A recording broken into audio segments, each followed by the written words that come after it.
Today, I'm going to tell some tales from my venture as a gentleman farmer. So hope you enjoy the episode and look forward to talking about it.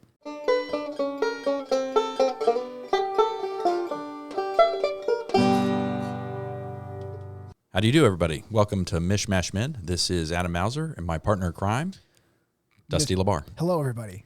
I thought you paused and you were waiting for me to say my name. I was, and then I took you by surprise. So I was like, let me just go ahead and do it. You're keeping me on my toes. I like it. It was awkward. So, but anyway, hopefully the rest of the episode won't be miffed by me. So, so today we're going to talk about some farm stories. As you probably heard on the intro, this is more of a loose, relaxed conversational style and some funny stories you might have heard sometime before my move, the big move episode. Mm-hmm. So if you haven't listened to that episode, just take a gander at that. That was fun. And we've pulled some farm stories out of you on Reaching for the Bars from time to time. That's true. And so help keep me honest, because if I've already talked about that and it's too boring, just be like...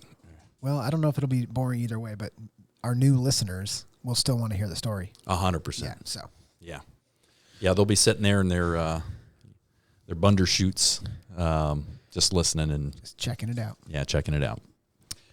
So I'm gonna start off with a quote. You remember 2 episodes ago, Dusty, when we were talking about that war in Israel and just that invasion that happened from Hamas into Israel, out of the Gaza Strip. I was talking about, like, hey, you might want to prepare yourself. Sure. And we saw the value in that. Like, hey, if we have some kind of interrupt to our supply chain, which we've had in the past, or that quarantine, it might be good to practice a little self-reliance. Sure. So there's a quote from Samuel Adams. You remember him, one of the founding fathers. And he was kind of a firebrand, this guy. But it takes all kinds, as my dad tells me. It behooves every American to encourage home manufacturers that our oppressors may feel through their pockets the effects of blind folly. So we should be able to do for ourselves, grow our own food. If it comes down to it, make our own clothes, but just kind of grow and make things on our own and then barter trade for those that we can't get. It's useful to develop those skills. So that's kind of like what Jennifer and I, our intent was. It seems kind of silly for suburban kids growing up. And I was still in the Army at the time to have a homestead farm, but that was the thing of it. Is like I want to be able to learn this kind of self-reliance and teach it to my kids. So that's why we did that. So we bought a 30-acre place. I just wanted to have land, and it was down in a town called Newton near Dothan. It was a pretty good deal. Had a house on it, had a barn. Had an outbuilding for like a workshop. It was a nice place. Most of it, about 18 acres of it, was fenced pasture. Okay. And there's like wooded areas north and south of it with riding trails because the previous owners were horse people. And we started off with some friends of ours. They had land, but they didn't have grass. They had horrible grass. And so he had to buy hay constantly. To feed his animals. To feed his cows. Yeah. So he loaned us with the provision of we would get to keep the offspring, 2 cows, and then 1 bull. And then we would get the offspring because they were both pregnant and they were both in milk. So once they, you can keep a cow in milk even though she might not deliver, but you can keep her in milk for some amount of time after she delivers. Okay. And so anyway, that's how we got our start. So we had cows, pigs, goats. We had bees. We became beekeepers. That was largely Jennifer's thing. I was kind of like the labor. And chickens. We also had, our neighbor had a peacock that would frequent our property. Okay. Do peacocks serve a purpose, or you just have it to have it? They can do certain things. They make a lot of noise. For like predatory kind of stuff, like to scare away predators? Or? To alert you. They're also related to guineas. Have you ever heard of guineas? Guinea hens or guinea? Yeah. Well, there's a guinea hen and... Guinea hens and guineas are different things. Yeah. Okay. Well, they're the same thing, but the hens are the female. Oh, so a guinea hen is just a female guinea. That's we right. had guinea hens where I'm from. Okay. Yeah, they used to just walk around the road. They're like a good... they're like a yippy dog on a farm. They just alert you that someone's around. So a peacock is basically just a dog. They can do that if they stay in the. It just depends on the nature of the bird and how they were raised and how close you are to it. But our neighbor owned the peacock, but the peacock would just fly over to our property all the time and just strut around. Peacocks fly? Oh yeah, like high? They can, yeah. Really? I mean, they're not like flying all over the place. They're not migratory. Well, at least the ones here. They might be migratory where they're originally from. I think if you had asked me, I would have guessed that peacocks could like float, like you know how some birds can just get up, kind of like a chicken. Yeah, exactly like a chicken. Yeah, they can fly better than a chicken. Oh yeah. Oh, well, dang! I never would have guessed that. So there's you can see peacocks flying like in their native home. I can't remember what island it is, but they just fly. Yeah, that's it. Yeah. They fly up and down the. They kind of hang out on cliffs sometimes, but yeah. Wow. And then the peahen. So our neighbor had a peahen. She bought a peahen also. Mm-hmm. So peacock's the male. Peahen. Peahen is the female. Okay. But our dogs, our livestock guardian dogs, got a hold of the peahen and destroyed it. So. Oh boy, what kind of dogs? So we had Great Pyrenees. Mm-hmm. Those are like typical good farm dogs. I wanted to get like later on if we would have continued that farming thing, and after our livestock guardian dogs either died or just kind of got too old. Mm-hmm. I was going to get Anatolian shepherds because they're more suited to this kind of climate. Okay. They're Anatolia, as in the Anatolia Mountains near Turkey. Mm-hmm. So much more similar to a climate here where it gets very, very hot, but they can also thrive in the cold. And some people use donkeys, like wild donkeys too, right?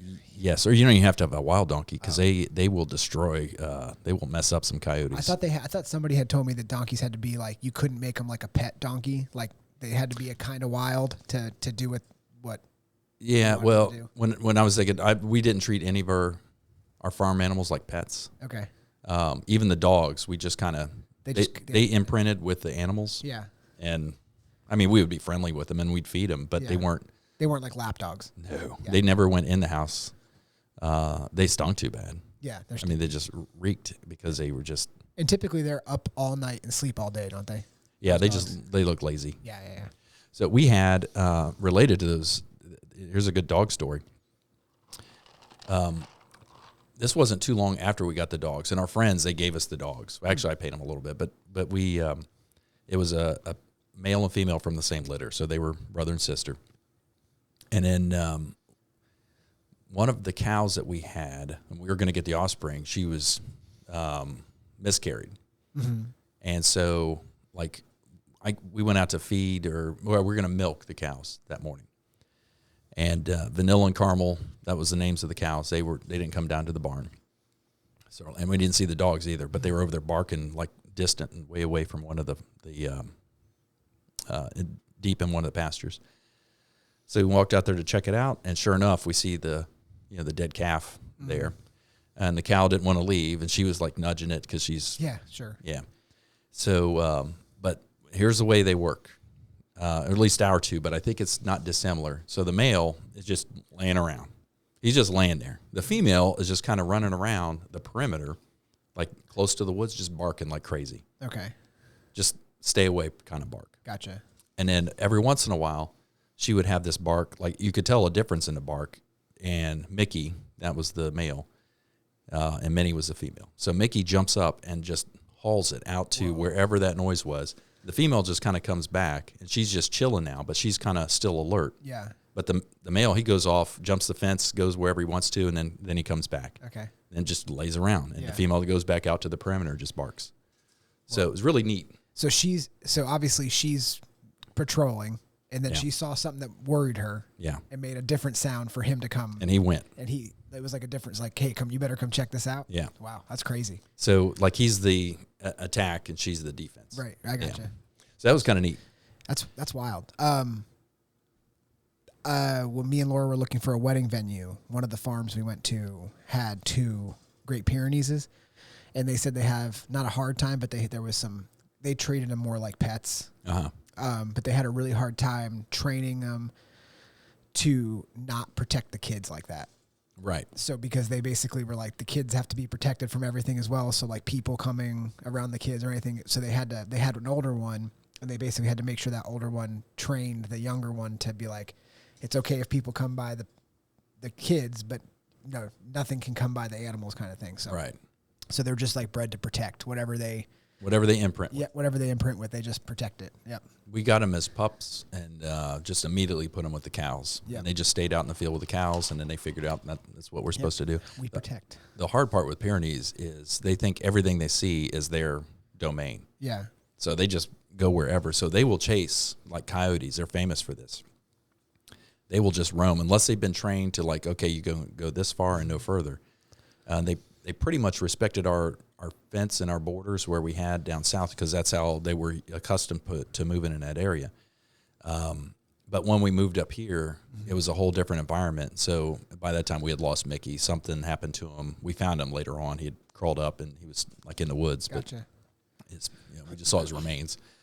And I don't know if he got hit by a car. I don't know if he got shot. I don't know if some coyotes got him and he finally succumbed there. Yeah. I don't know. Yeah. But at any rate, Minnie was with us, and she'd just go all over the place. And she ended up getting hit by her neighbor one night. He was driving home, and she was just out on the road. So that we had already settled on selling the place. Yeah. So it was sad, obviously. Yeah, sure.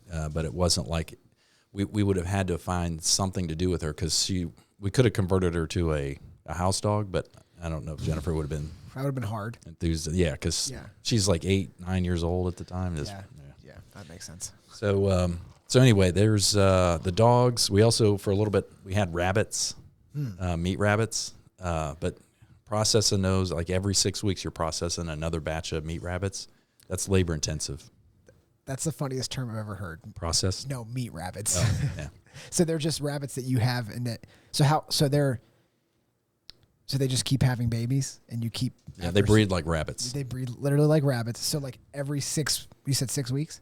Every 6 weeks. Every 6 weeks, you'd have another batch to do. Well, so it takes them 6 weeks to gestate, I guess. Yeah. And then they come out, and then 6 weeks later, you got to do something. So you got to, it was a scene. And so I'm like walking down, I'm getting all the stuff ready to process the rabbits, and we're doing the processing ourselves. Oh my God. And, we'd eaten several batches of these rabbits, and they're not big. Yeah. They're not big at all. Like we'd have to, like our family of 9 people, we'd have to have like 3 or 4 rabbits. Yeah. And it's just like, it's labor intensive. And I'm looking out my beef cows that are just roaming around, and I would do one a year. Yeah.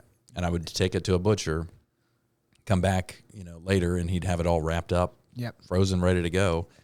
And that's it. Did one cow feed your family for a year? Oh, yeah. And we usually sold off excess. Oh, really? Yeah. It's good to know. We sold off like maybe a quarter of it to friends of ours.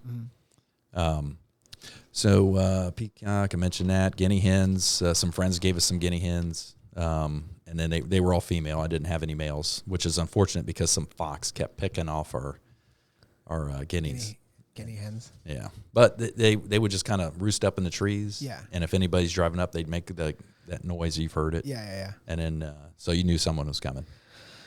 I want chickens pretty badly. Me and Laura are looking at land right now. We might build, and I want chickens real bad because it's like if you don't eat the chickens specifically, even if you just want the eggs, I mean, it's free eggs.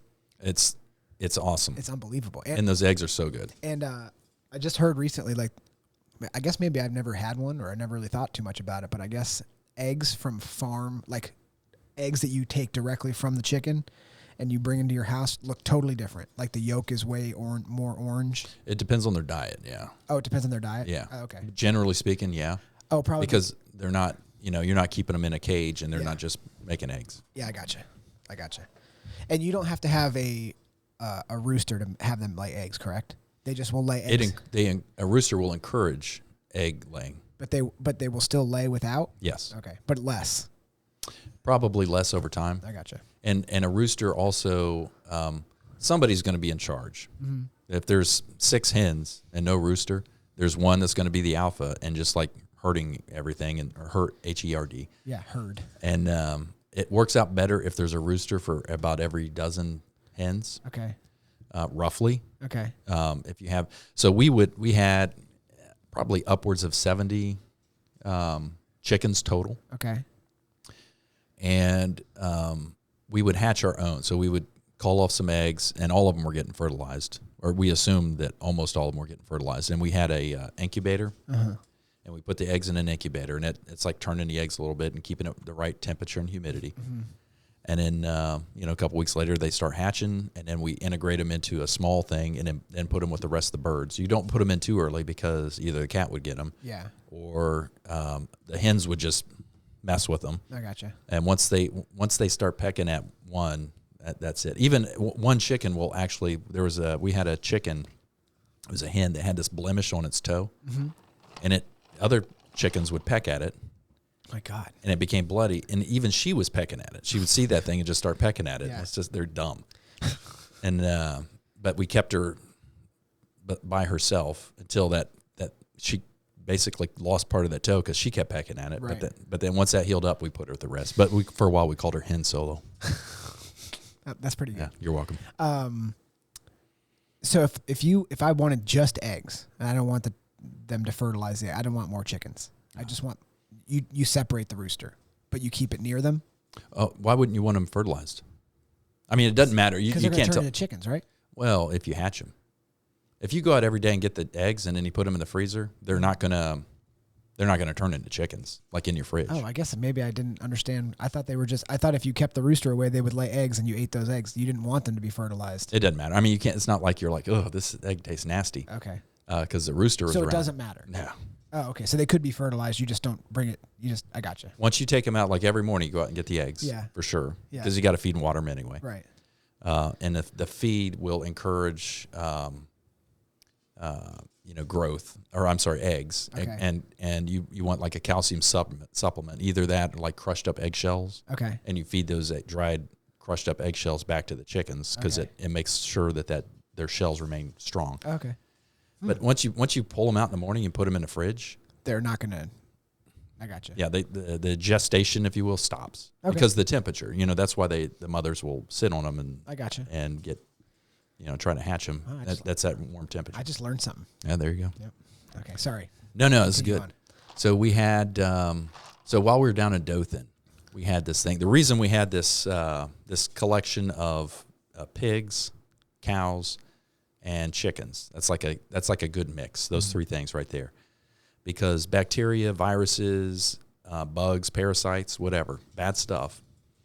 The one that's bad for the chickens or the one that's bad for one group will terminate in another group. Okay. So you can't cross species barriers. Is that what you're saying? It's less likely. Less likely. Yeah. Okay. So you have, we had this thing I built called an eggmobile. Mm-hmm. And it was an old peanut wagon, wooden peanut wagon. Peanut harvesting is big down, or peanut farming is big down in Dothan. Mm. It's a peanut capital of the world. So and I rigged it so there was like a feed trough in the middle, pulled out some of the floorboards, and had some farm fencing that was 1x2, and then crossed those so they would walk on it without falling through. And I would keep varmints out. And built like walls, and I built a roof.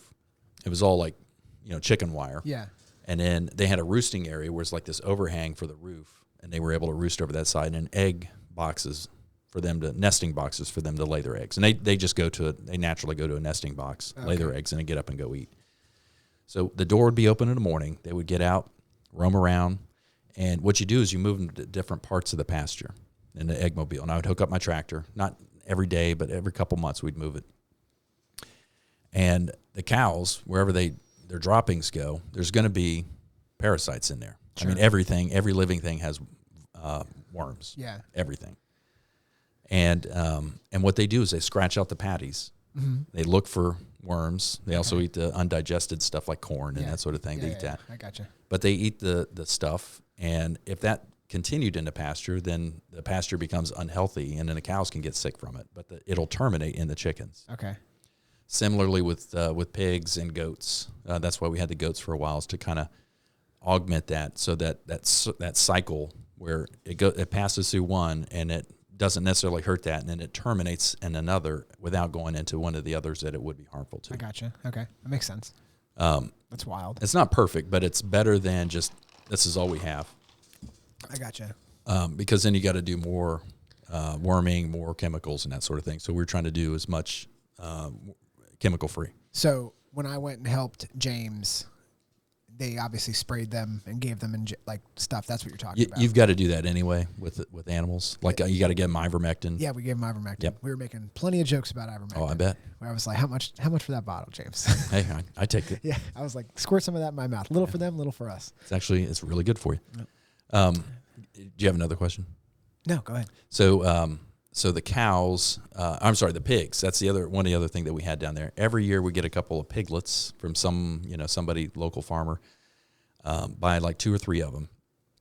And so I had a garden area that was segmented, and I would have this. I had this electric net fencing, and that's how I kept the pigs in there. You got to have something in there to shock them if they approach it, because they're escape artists. They'll just barrel through, and it's like this deep cycle battery, like a marine battery. And it was hooked up to it. And their wet nose would touch it, and they just shocked. So they just avoided it. Yeah. But what they do is they plow. Pigs plow, looking for acorns, looking for grubs, looking for food. And what they would do is plow up an area that I was going to turn into that section of the garden a year and a half later. So they would, at least a year and a half, usually be about 2 years. So they would plow this area. And then right before, at the end of the year when we're getting ready to process them, I would move the net over, and then we get more pigs and put them in that area. And so we would set it up to where we get pigs in the spring, piglets, and then harvest them. We'd usually have some kind of like a butchering party, if you will. Reduce them the night before, and then skin them, gut them, let them hang overnight so the meat cools while it's cold out, and then butcher them the next day. Okay. And when friends of ours, they had similar operations, and we just do it at my house most of the time because I had a nice barn to hang the meat in there, and the dogs kind of kept varmints away. I gotcha. Okay. So that was the eggmobile. That was the pigs, the goats. We had these milk goats. Like that you just use for just milk? Yeah, they're not as robust as a milk cow. Cows are just robust animals. Yeah. They are sturdy, and you gotta fiddle around with goats a lot more. But we tried collecting goat milk. Tastes different. I didn't like it as much. Yeah. And we had one goat. It was actually Abby's goat. Can't remember if it Rosemary or Marigold. I can't remember the name of that one. But so that 4x4 farm fencing you see everywhere, she would push her head through, and she had horns, and the horns would be able to ease through to eat grass on the other side of the fence, even though there's acres and acres of fresh grass where she could eat. Yeah. She She would go to that spot, push her head through, and then can't pull her head back, and so she'd get stuck. So I had like a board taped. I literally duct taped a board, like kindling, to her horns, so she couldn't push her head through. Oh my God, that's funny. So she would just the grass was literally greener on the other side. Literally, 1,000%. 1,000%. I heard that. Did you tell me, or James tell me, that cows don't? So you can have more cows per acre on land than horses, because horses just eat the grass all the way down and pull it all the way out. Yeah. But cows don't do that. They eat it because they know, like they kind of know it's their food source. They are better for pasture health overall. Yeah. Not only because that eating, because they'll just like keep pulling. Yeah. But the hoof design. Oh yeah. For ruminants, you told me about that. it's that split hoof. Yeah. So any ruminant like goats, cows, that split hoof, and the way the hoof is shaped, it pushes down into the ground and it helps aerate the soil. Gotcha. Yeah. I gotcha. So yes, because horses are really bad for They just clump around and ruin grass. like dummies. I don't like horses. Dumb horses. I mean, if we no more gas and no more cars, I guess I'll get me a horse and I'll ride around a horse. But they're a mess. Could you ride a cow if you had to? I have ridden a bull. But I mean, It was like, a very docile one, but but I mean, like, could you train it like a horse I'm sure you could. to like go where you want it to go? I'm sure you could. Okay, Yeah, anything's trainable. that's fair. It's just not as comfortable as a horse. As a horse, yeah. Yeah. Laura wants a horse. She wants a couple horses. Yeah. She said you can't have one. You have to have a friend. Yeah. Well, I don't think I want one. My rule on the farm was it ain't coming on the farm unless you can eat it or if it's helping. And so the horses really didn't help, and I wasn't going to eat a horse. Yeah, do people eat horses in other countries? Surely. Oh, yeah. Yeah. I mean, if it comes down to it, I'll eat a horse. But I mean, like, why? And I'll prepare it and love it. So people don't eat them in America. No, and I think they just changed the laws because somebody made a law at some point like, well, you serve or process horse meat, I think. And I think that might have changed recently. I don't know. It's just it's a silly rule because, I mean, if it comes down to it, I'm eating a horse. Yeah. I just wonder why is it because we ride them that we're like, we shouldn't eat them? I think there's just this big lobby of these horse lovers that say, oh, no. Don't eat the horses. Yeah, because they're pets. And that was the other thing that we did to protect. So everybody knew those cows. We named them food names. Okay. So there was no doubt. There was no like, oh, I feel sorry for, so-and-so. So like ribeye? The first name I came up with, and I thought this was clever. There was nothing as good as this one. His name was Phil A. That's pretty nice. Yeah. Phil A. Yeah, I was so proud of that. That's pretty good. And then we had like Stu, Slider. We had one named Gus. Once we moved up here, because we had a lot of Jerseys and what was that breed we had down there? Oh, Dexters. There were a lot of Dexter, like people like us that farm Dexters. And they have milk fat content wise about the same milk fat percentage as Jerseys, which is the highest milk fat content. But it comes out pretty homogenized, and it doesn't separate like Jerseys. Like half an hour after milking, you got, an inch and a half of cream. Okay. And Dexter's not so much. But a Dexter's a good small farm. Like people like us, if we want to have a Dexter, you get it processed, and then like you could eat on that for a year and you're good. Yeah, I gotcha. It's not too much meat. Okay. But nobody did Dexter's up here. But anyway, every once in a while you got to get a new bull. I think we talked about that on several episodes now. You got to freshen up that bloodline because you don't want to have, mentally deficient. Right. Because those gene copying errors really start they're stacking up. Yeah, they're a problem. Yeah. As it goes on. Yeah. So we went to this other guy. He was selling one of his bulls, and it was fairly young. It was a bull calf. And he had, we went to go see him. Like, well, let's take a look at him.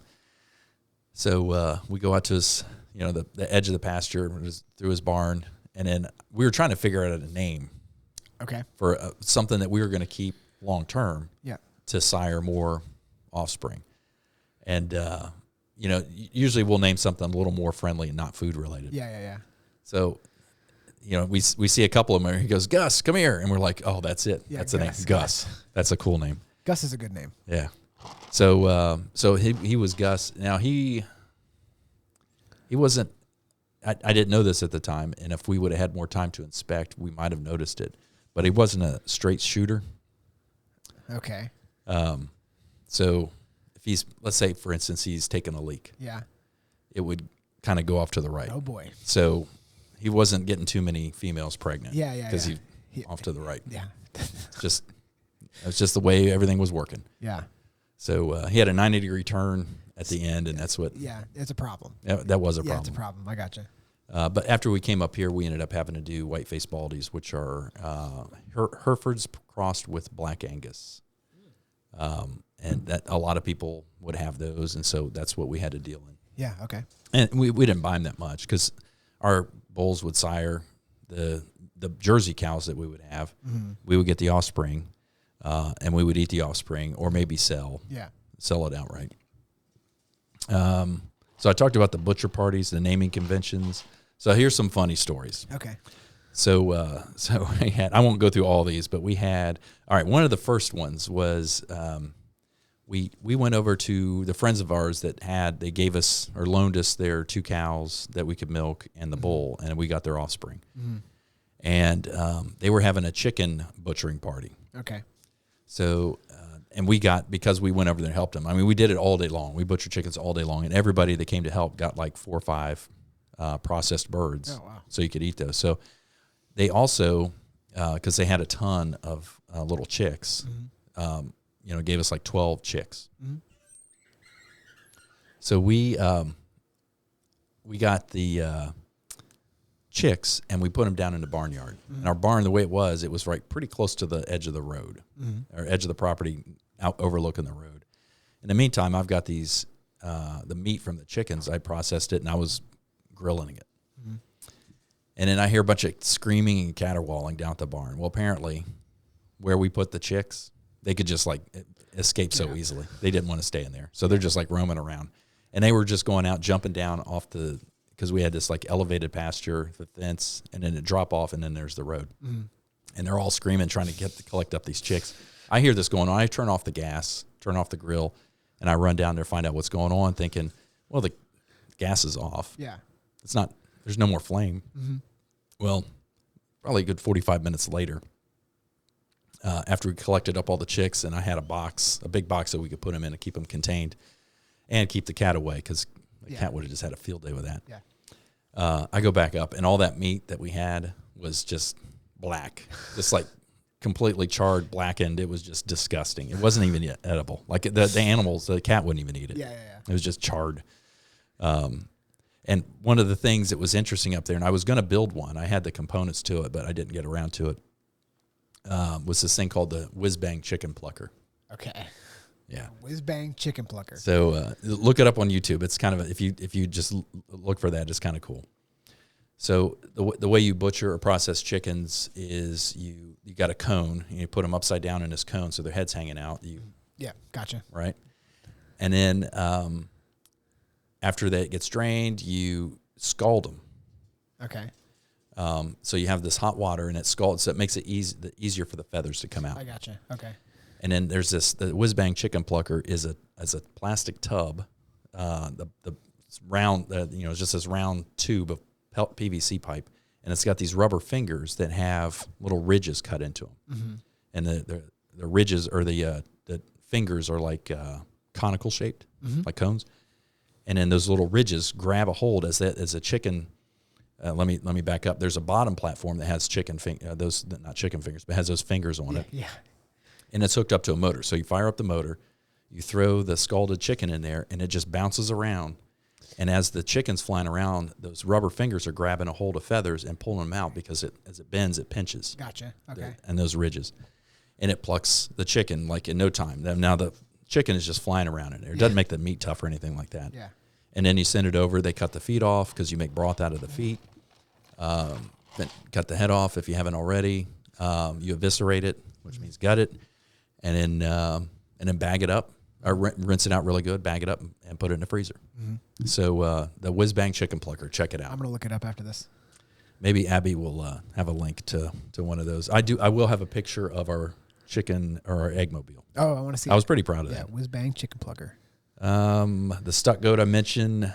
The last story, because we're coming up on 30 some minutes. So we had after we moved up here, and I didn't have the chicken cone, but every once in a while we'd have to kill a number of roosters because we had too many. Mm-hmm. We hatched our own, about 50-50 are hens and roosters, right? And the kids were old enough now where they can do the processing by themselves. This is the first time I was going to just let them do it. Mm-hmm. And I was cleaning off garden tools or something.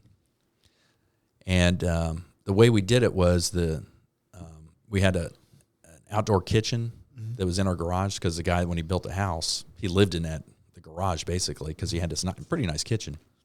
So running water, electricity, all that sort of thing.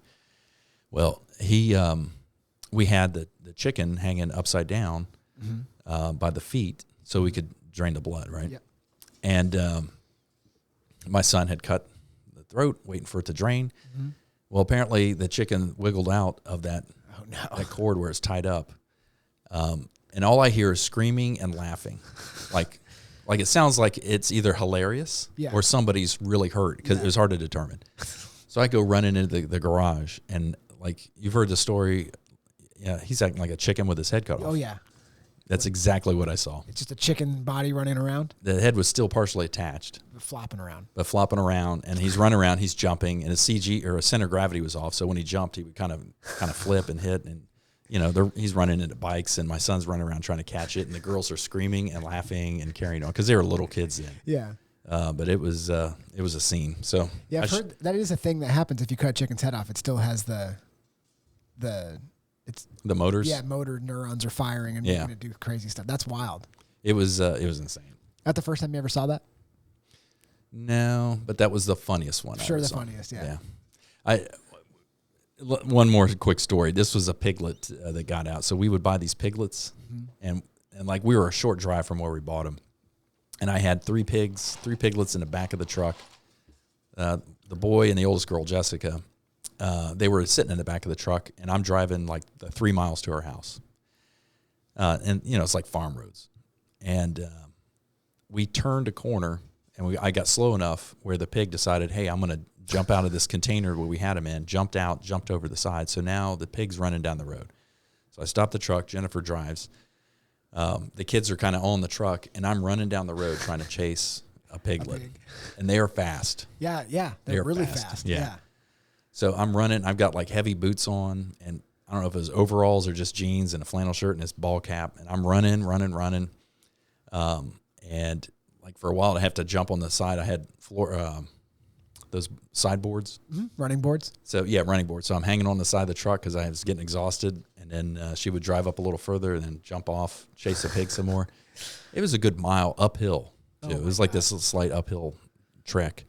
So I get close enough and the pig runs off. I grabbed like a feed bowl that we had and kind of tossed it, and it landed on top of the pig, thankfully.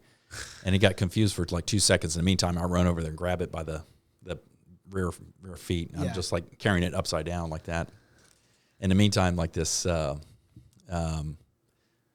of city folk couple in their Jeep, they were just kind of driving around through the picturesque farm area. Sure, yeah. And here's this hillbilly looking dude carrying a pig from the side of the road and putting it in the back of his truck. And they were like, what is going on? But it was so funny. Like, the kids told that story for years. Yeah. And Abby reminded me of it. Abby, the intern, I'm sorry. Abby, the intern. Abby reminded me of that today. So that's so funny. I bet you those people are telling that story. Oh, they might very well. Yeah, probably right now. There was some crazy guy. You guys ever seen Texas Chainsaw Massacre? Just a dude. Yeah, could have been. Yeah. So those are some farm stories. I've got a ton more, but that'll do for now, I think. So any questions? No, I asked a bunch of questions. Sorry but I liked it. I'd rather me answer questions than just talk. I think maybe if you have more stories, we should do a 2.0 at some point. Yeah, maybe Farm so. Stories 2.0. Yeah, I like it. So anyway, good. It's good to be industrious and learn that kind of self-reliance. Yeah. I recommend it to everybody. I think a lot of guys have that kind of burden to do that. I don't know if it's something that's just in our genes or I don't know, but it's I know how to do it. If I have to, I'll do it again. Yeah. If it came down to it. Yeah. It came down to it. So hope you enjoyed it, and I hope you listen at home can appreciate it and enjoyed it as well. So all right. We'll see you next time. See you guys. Bye.